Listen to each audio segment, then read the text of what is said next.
Hello,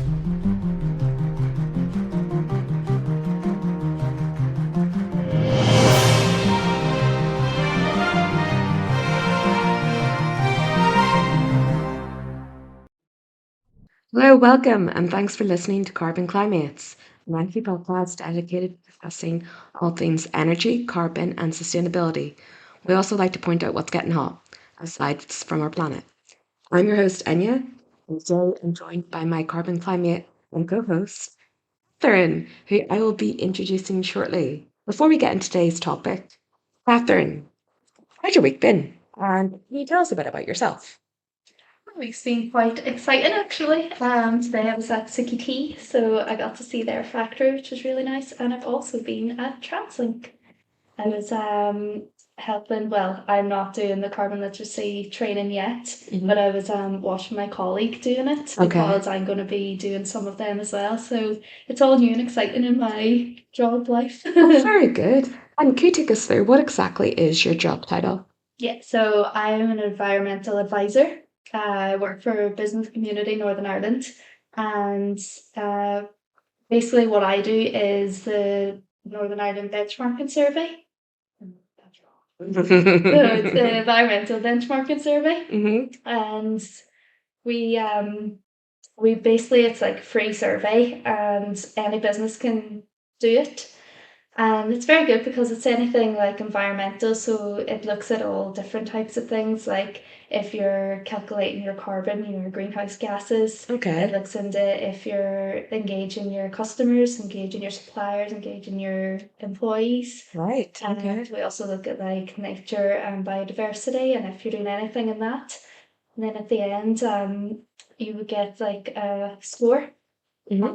you would be awarded that goes from green up until platinum, and then you can just every year it challenges you, and you're able to like go up in the grades and hopefully get platinum one Oh, day. It's nice. the goal for most people anyway. That is class. So it is really good. Yeah. Class. Okay. And well, thank you for explaining that, Catherine. Can you tell us how long have you been in this sector, the environmental sector? Uh, so my current job as an advisor, only 3 months. Okay. Yeah. But before that, I had done a KTP and also I was a environmental and quality engineer. Okay. So I think in total now I'd be about 5 years in the sector. Oh my goodness. And it's amazing because you're like, we're the same age. We're only 18, aren't we? Like, Yeah, 19 next week. yeah, I wish. just the silence.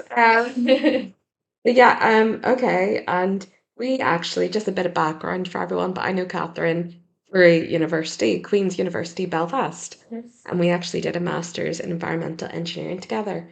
So this isn't promo for the degree, though I suppose it kind of would be like we could submit this Yeah, to Queen's literally could. after. We could tell Queens. But yeah, this is us 5 years on. We're both thriving in our environmental and energy jobs. I So know.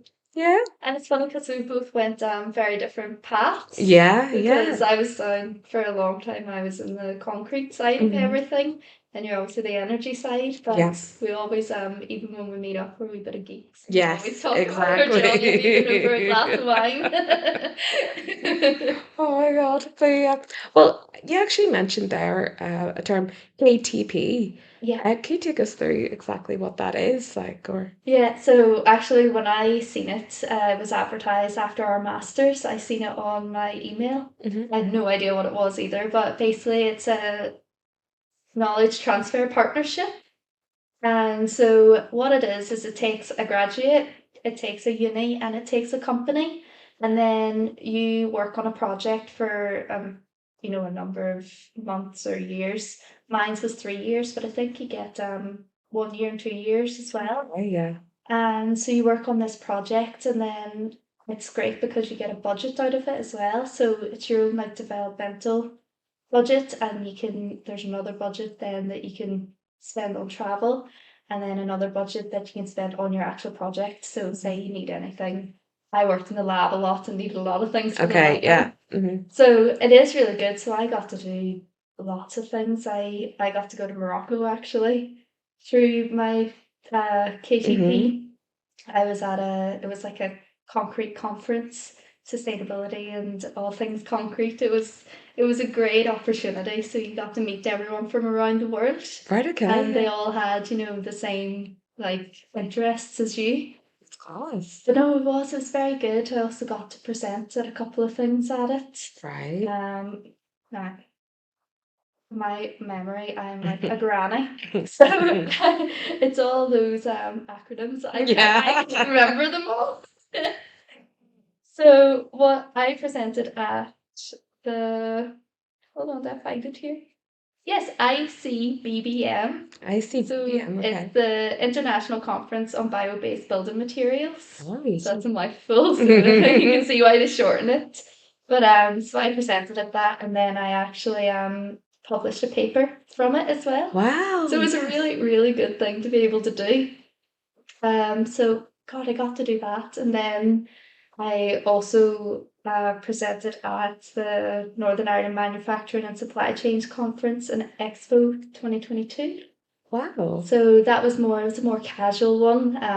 It was just, four stages and you could float in and out. Mm-hmm. But it was really good, and it got you, get you out there and get you talking to everyone, and you get to know everyone in the industry then. And no, KP, I would definitely, for graduates, recommend.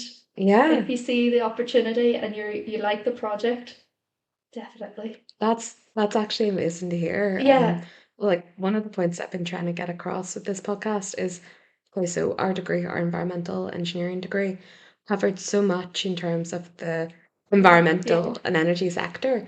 Like when I was doing that degree, I didn't know the role I'm in now existed.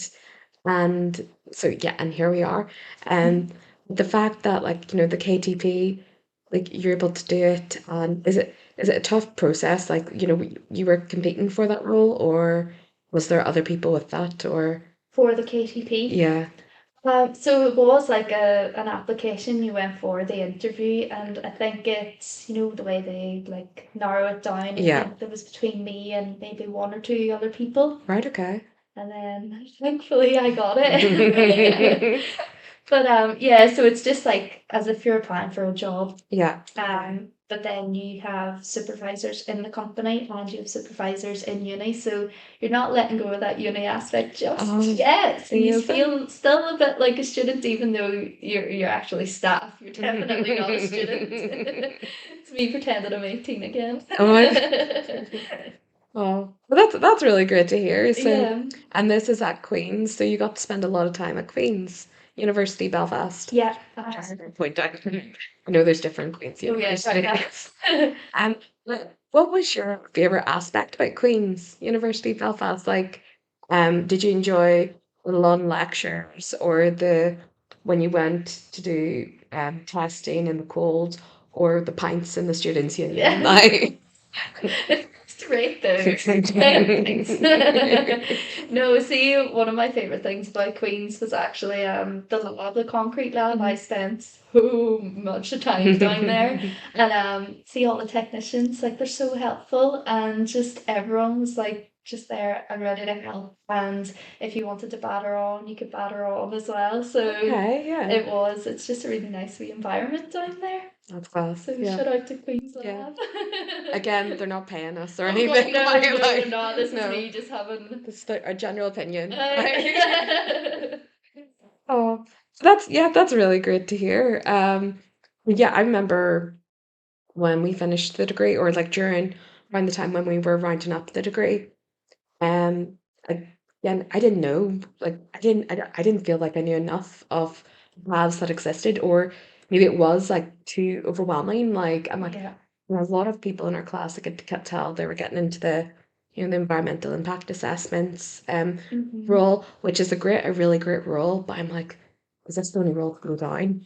And I feel like they're really prime examples. I'm like, no, it's not. Like, Yeah. no, you can. No, I agree because I think a lot of people so I went on the the remediation sort of side of Yes, it. yeah.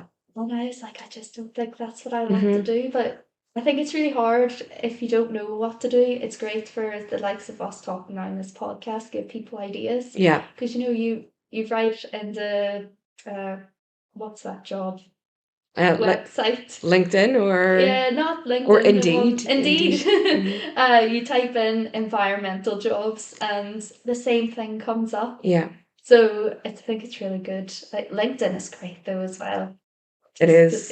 Just to be able to see what everyone does, because that's how I actually see my new role. Yeah. The business and community put it up on Yeah. LinkedIn. So I was like, I just came across it and was like, my God, that's ideal. That's exactly what path I want to go down. Yeah. And that was 6 years after graduating. My goodness. So, or 5 or 6 anyway. So it just shows you that you don't know. Like, I Mhm. got to 28 and still didn't know what I wanted to do. That's it. Oh my, and look at us now. Look at you now, thriving. Absolutely thriving. Well, But good. yeah, but that's really great to hear about your role. And just like to circle back on the point we were talking about, see at school when you were at secondary school, before you went to uni, Uh-huh. did you ever like envisage yourself in this role in particular, like in the engineering or environmental route at all? God, no, absolutely not. I think in school I was like rather shy. Okay. So I never in a million years thought I'd be getting up and, like talking to people. Or now it'll be very soon like teaching them. Hmm. And I just never thought I would be anything like that. Now, I did always like the environment. Yeah. I went to environmental club when I was 8 years old. There's an environmental My club. principal started it, and that's how I learned how to spell environments, because we had to go home and learn it. Okay, yeah. Hmm. And we just planted some trees around the school and things like that. Hmm. And I think that's where it all like sparked. So Amazing. my environmental club at 8 years old. That's class. And then when I was like growing up then, when I was younger, I always wanted to design buildings. And I Yeah. think that kind of went into where I did civil engineering. That was my Mhm. first degree. Then when I was in civil engineering, I always loved the sustainability modules, Yeah. especially the likes of renewable energy. There's Mhm. something about renewable energy I'm like, Yeah. love it. And so that's what brought me then to environmental engineering. Okay, right. And then the same when I was in uni, both times, my projects, my dissertations, Yes. always seemed to be on concrete. And I don't know why, I was just attracted to that as well. So went into concrete, but it was the likes of like cement replacements Okay, yeah. and as well like recycled aggregates, trying to make it more sustainable. Hmm. So everything kind of just led on a path which me at 15 years old with a careers teacher would never have thought. Never thought I'd be looking at concrete and the environment. So cool. Like, Yeah.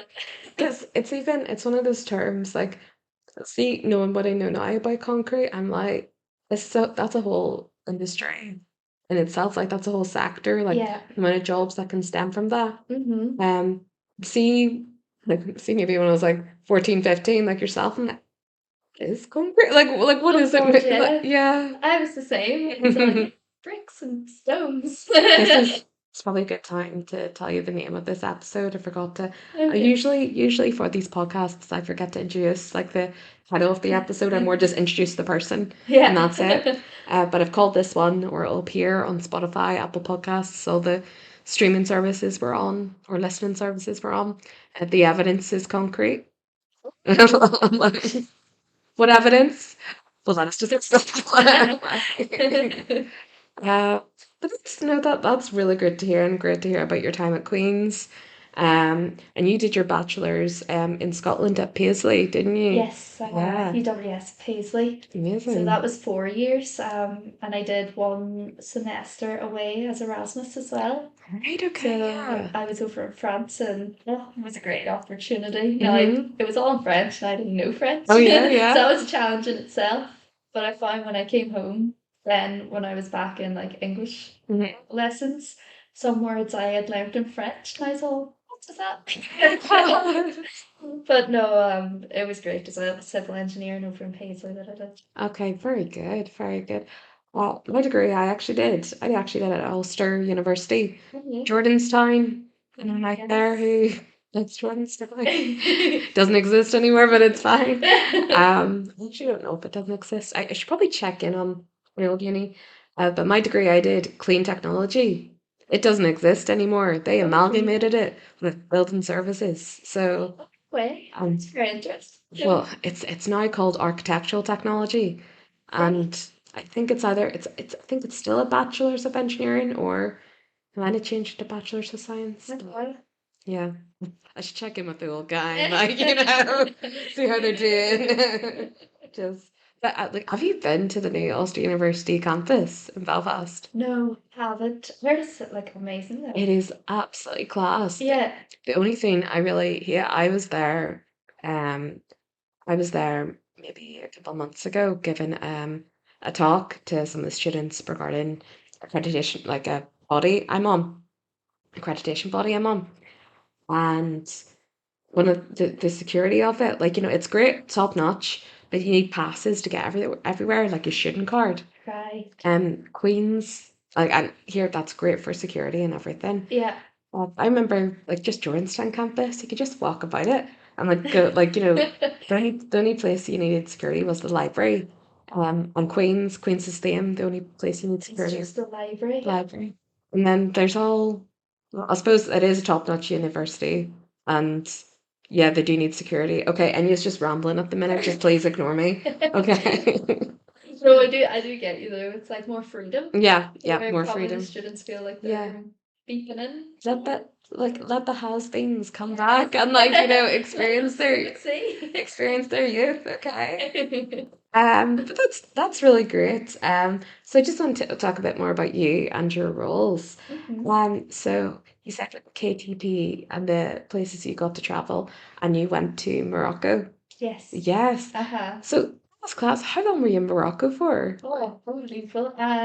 I think in total it was 12 days. 12 days. Yeah. Wow. Because it was really unfortunate for me because I wasn't able to use any of my budget and go anywhere because I got my KTP over COVID. Okay. Oh, for flip's The sake, yeah. the usual story. Oh, So yeah. obviously couldn't travel or anything. Hmm. So at the very end, the Morocco trip came up and I went over with my Queen supervisors. It's kind Yeah. of our last bit of KTP to do together. What a Okay. place to like be is Morocco. So That's we went and amazing. did the conference over there. Yeah, And of course got to see all the culture as well at the same time. that's amazing. So KTP, it's like not just like education and like learning and fun and job, it's travel and like nice like going out there. Like I reckon if it wasn't over COVID, you would go maybe, overseas to like the likes of England yeah, or, there was an opportunity to go to Spain, but it was COVID as well. right. So Okay. if Yes. there's conferences in different countries, you can actually go because you would never pay for it for yourself. You couldn't afford it. But Mm-hmm. with this budget that you have to use or it just disappears. Mm-hmm. So why not go to, places that you'll never get to go to. So That's really great. Really yeah. great to hear. And I think the best thing with KGB is it was very focused on you and your development as well, Mm-hmm. which I thought was great because I got, what's I said, like lots of things out of it, but I did, an auditing course out of it and things like that as well. Right. Okay. So it's just if you can justify that you need it in your like path of working life, Mm-hmm. then they're very open to letting you do it. Brilliant. Yeah, Oh, it was great. It honestly was. that's it's class to hear. So like thanks so much for telling us about your roles. But you said the likes of there's like stuff in your budget or like what type of training have you done so far to get to the roles?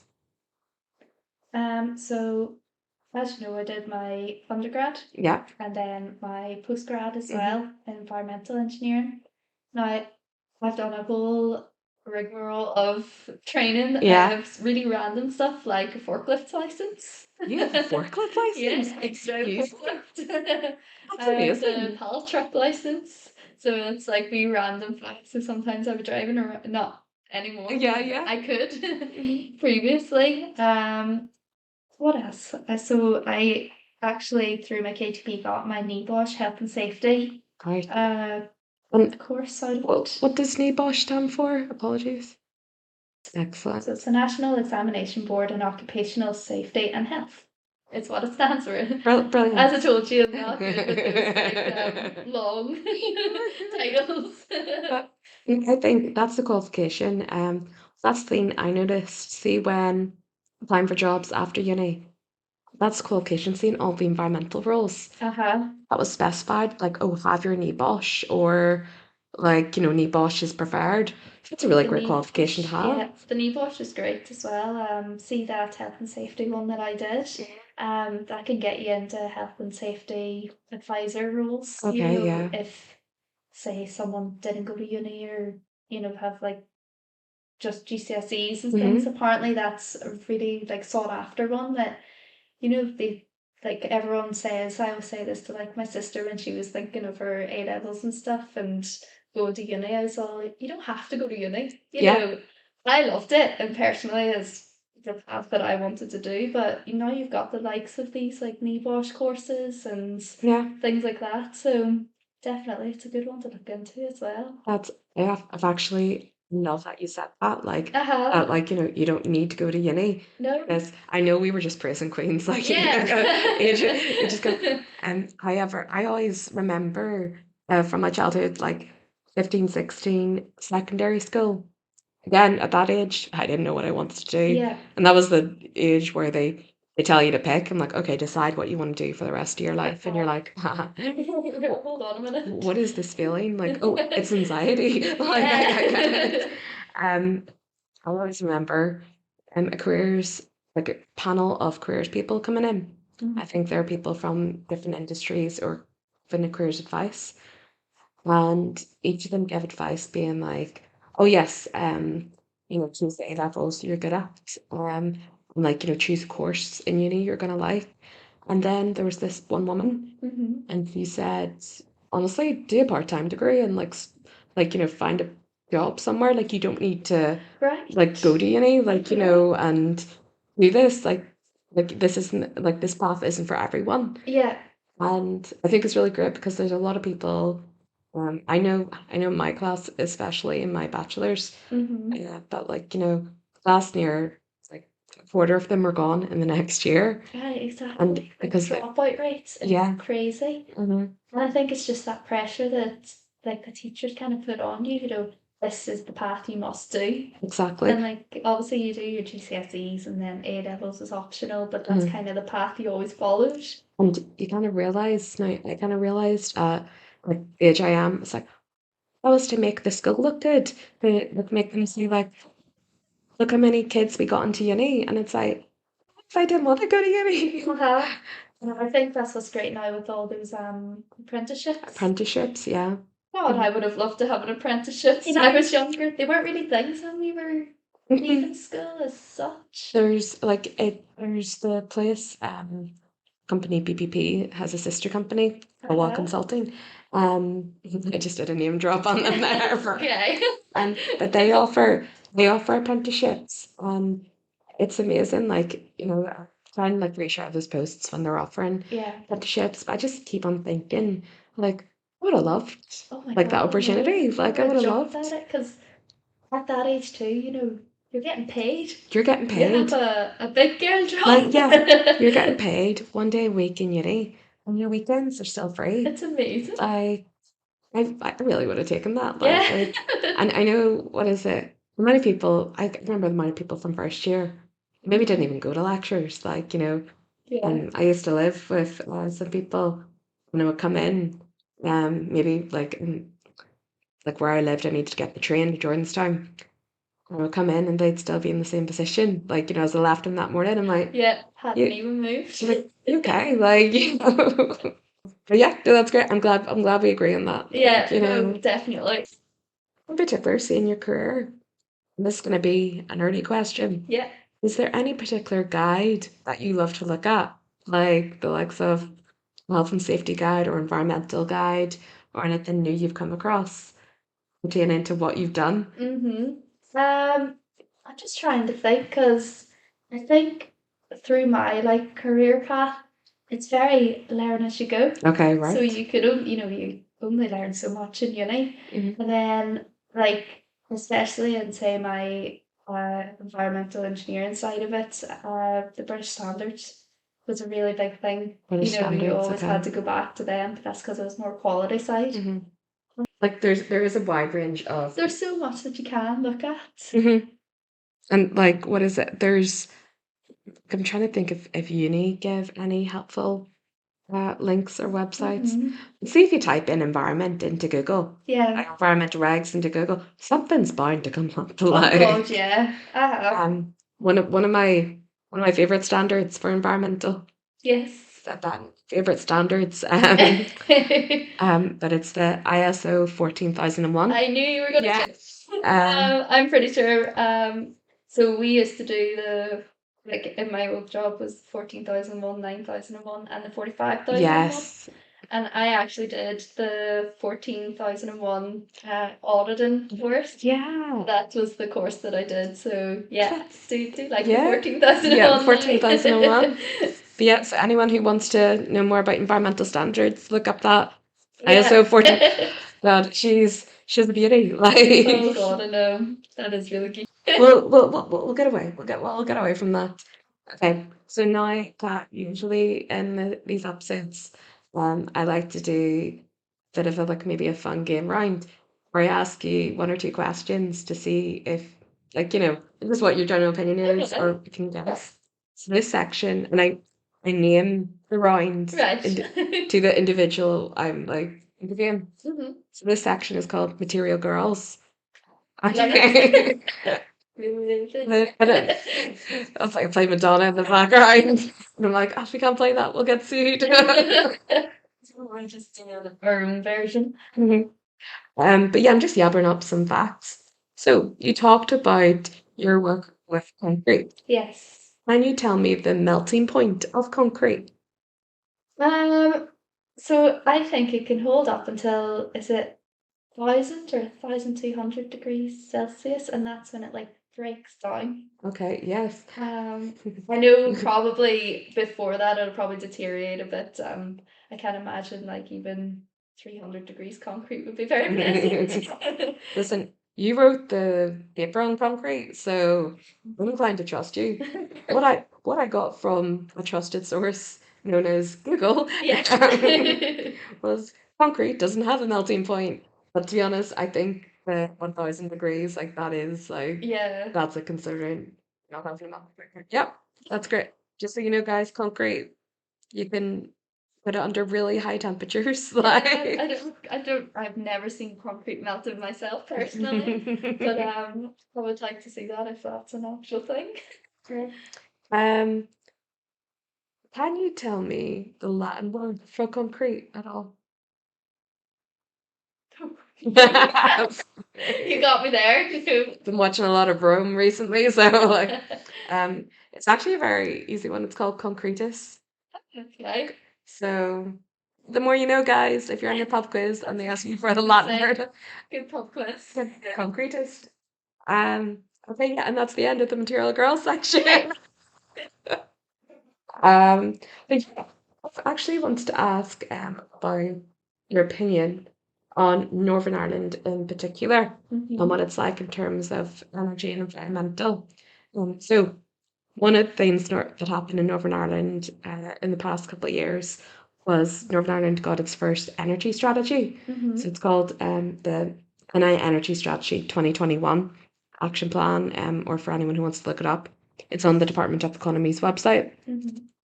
And it's a really big step because it set out a clear path that we can take, and certain policies that we can meet that will help make Northern Ireland more sustainable. Um, but yes, one of the things it said like this was the it introduced all these different sectors, like energy efficiency, hydrogen, um, like looking at materials, resources. The list goes on. Okay. Yeah, In your opinion, okay, and I know I didn't really prepare this question for you, so that's just okay. whatever your honest opinion. How do you think we are for environmental and energy jobs here? Do you think there is like a skills gap that we need to implore people to get into the environmental and energy sector in order to meet these targets set out in the strategy? Um, so I think at the minute, see anything environmental or energy wise, It's now is the time. Mhm. It's very new, so it's all very relevant at the minute. And I think we're probably one of the best generations going into it because it's like all sought after at the minute. I think in say like the construction industry where you could see that all coming into it as well. Mhm. The company I was in didn't have anything environmental like before that, any jobs like specific to that.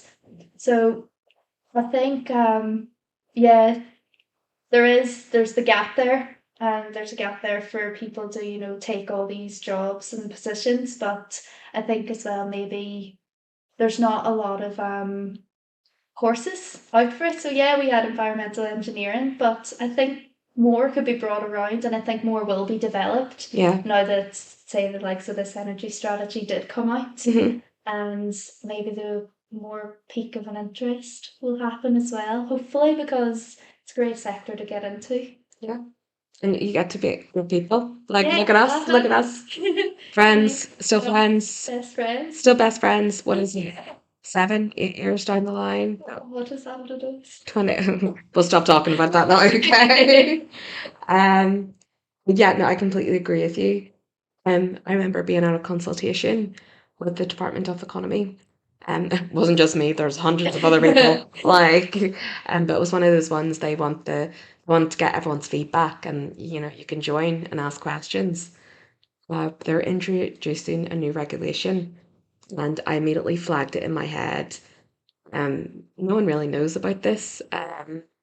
Like they need to have training for this. Mm-hmm. And if they don't have training, they're gonna have like this new regulation is gonna come out and people aren't gonna be able to meet it. It's to do with building and like with Yeah. overheating in buildings. And so I asked the job, like no, I asked the question, is there like is there a plan for training courses for this particular regulation to come out or like be announced in the future? Got the response, oh yeah, that's definitely something we'll think about. It's in the Like plans. it's definitely like a really political response, like, Yeah. yeah. So Playing it safe. it's like I'm sure you get it as well. I'm at the point where I'm kind of getting frustrated now. Yeah. And it's just like there's so many different jobs or different sectors that you can go into. And we just really need to focus on that. I feel at school, um, people really focused on either if it was engineering, it was mechanical or electrical engineering. Yeah. The likes of civil and environmental, they didn't like. I didn't even hear of environmental engineering Mhm. when I was younger. I didn't know it was a thing. Yeah. I didn't know the course I was going to do existed.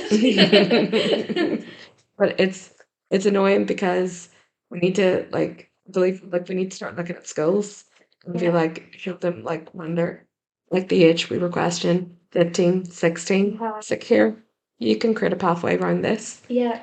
And It's a brilliant thing to do too. Sorry, I just jumped in there, but it's just because I actually did that. mhm, I went and did a talk in a school, yeah, like here in Northern Ireland, and it was an all girls school, and it was trying to get more girls into STEM. yeah, And then I took them around then in the lab I was working, took them around. There was Corey where I worked and yeah, just showed them things that I did. And it was getting into their head, that, go into engineering, it's not all mechanical, yeah, environmental engineering's a great way to go as well. And it's so important. And then you sort of like just make them aware at that age. Like, mhm, would have loved that if I yeah, was only, I think they were 14 or 15 choosing their A levels and stuff. mhm. So it's a great way to, but like make them aware when they're young and Yeah, then, it might get them thinking of it when they're older then.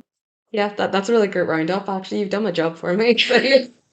Well, can I just say you've been absolutely amazing to have on.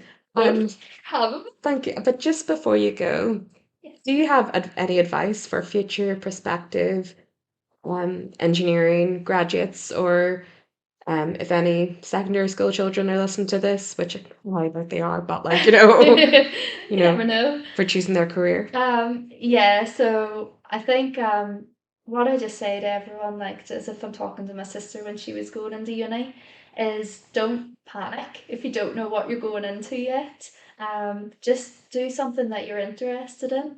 And I was like, if you like it, you like it. If you don't, a degree is great to have, and you can go into what you want to be in. And I obviously want to push for people to go into the environmental side of Yeah. things.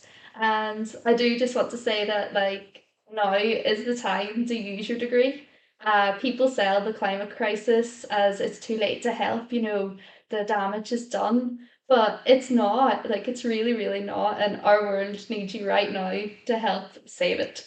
That's basically what I want to tell everybody. So it's never too late, but don't start tomorrow, start today. Oh my Is basically goodness. what I want to say. Well, that's I have chills. Okay, I have chills. That's really impactful. Like, thank you so much, Catherine. Catherine, you've been great to have on the show, and I'll definitely have you back. Brilliant. No, Yeah. thank you so much for having me. This is very exciting. This is like, before I go, I'll give a bit of advice. So just because we're talking about concrete, be like, don't let your future get too dense. What does it mean? Just so you know, guys, concrete can be measured in densities. Okay, that's where the joke comes from. Thanks for listening to Carbon Climates. If you follow us on Instagram at carbon_climates, you can keep up to date with all our latest episodes and news of the podcast. Okay, thanks for listening.